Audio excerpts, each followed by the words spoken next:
ಸಮಯನೇ ಇಲ್ಲ. ಮುಂಜಾನೆ ಎದ್ದ ಕೂಡಲೇ ಮುಸ್ಲಿಮ್ಸ್. ಅವರು ಮುಸ್ಲಿಮ್ಸ್ ಇಲ್ಲ ಅಂದ್ರೆ ಇವ್ರು ಅಧಿಕಾರಕ್ಕೆ ಬರಲ್ಲ. ಇವ್ರು ಸಾಧ್ಯನೇ ಇಲ್ಲ. ಮುಂಜಾನೆ ಎದ್ದ ಕೂಡಲೇ ಕಾಂಗ್ರೆಸ್ ಅವರು ಮುಸ್ಲಿಂ ಹಿಡ್ಕೊಂಡಿದ್ದಾರೆ ಅನ್ನೋದು ಓಟ್ ತಗೊಳ್ಳಿ. ಈ ಓಟಿನ ರಾಜಕಾರಣಕ್ಕೆ ಬಹುಸಂಖ್ಯಾತನ ಒಂದುಗೂಡಿಸಾಕ ಮುಸ್ಲಿಮ್ಸ್ ನಮ್ಮ ಮೇಲೆ ಎತ್ತಿ ಕಟ್ಟೋದು. ಬರೀ ಹಿಂದೂಗಳಲ್ಲಿ ಆಯ್ತಪ್ಪ, ಹಿಂದೂಗಳಲ್ಲಿ ದಲಿತರ ಮೇಲೆ ದಿನಂಪ್ರತಿ ನಡೀತಾ ಇದ್ದಾವಲ್ಲ, ಅವ್ರು ಹಿಂದೂ ಧರ್ಮದಾಗಿಲ್ಲ.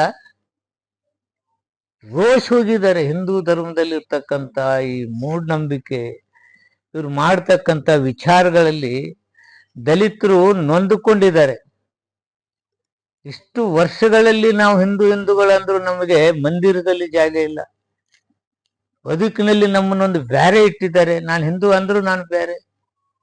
ವರ್ಣಾಶ್ರಮ ಧರ್ಮವನ್ನು ಹೇರಿ ಇವತ್ತು ಹಿಂದೂಗಳಲ್ಲಿ ನಾವು ಹಿಂದೂಗಳು ಹೌದೋ ಅಲ್ಲೋ ಅಂತಕ್ಕಂಥ ಪ್ರಶ್ನೆ ದಲಿತರು ಕೇಳ್ತಾ ಇದ್ದಾರೆ ಇವತ್ತಿನ ಯುವಕ.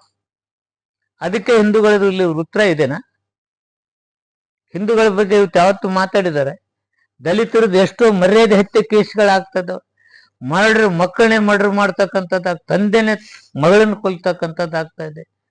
ಇದು ಹಿಂದೂ ಧರ್ಮದ ಬಗ್ಗೆ ಇವ್ರು ಏನ್ರ ಮಾತನಾಡ್ತಾರ? ಇವರು ಬರೀ ಮುಂಜಾನೆ ಎದ್ದ ಕೂಡಲೇ ಮುಸ್ಲಿಮ್ಸು ಅದರಿಂದ ಓಟ್ ತಗೋಬೇಕು, ಬಹುಸಂಖ್ಯಾತರ ಓಟ್ ತಗೋಬೇಕಂತೇಳಿ ಇಡೀ ರಾಜ್ಯಾದ್ಯಂತ ಘರ್ಷಣೆಗಿಳಿಸ್ಬಿಟ್ಟಿದ್ದಾರೆ. ಮಂಗಳೂರಲ್ಲಿ ಏನಾಗಿತ್ತು? ಅವನೊಬ್ಬನ ಯಾರೋ ಇವ್ನು ಮರ್ಡರ್ ಮಾಡಿ ಜೈಲ್ನಾಗಿದ್ದ. ಅವ್ರು ಇವ್ನು ಮರ್ಡರ್, ಅದನ್ನು ಓದಿ ಹಿಂದೂಕ್ಕೆ ಯಾಕೆ ಹಚ್ಚೋದು? ಅದನ್ನ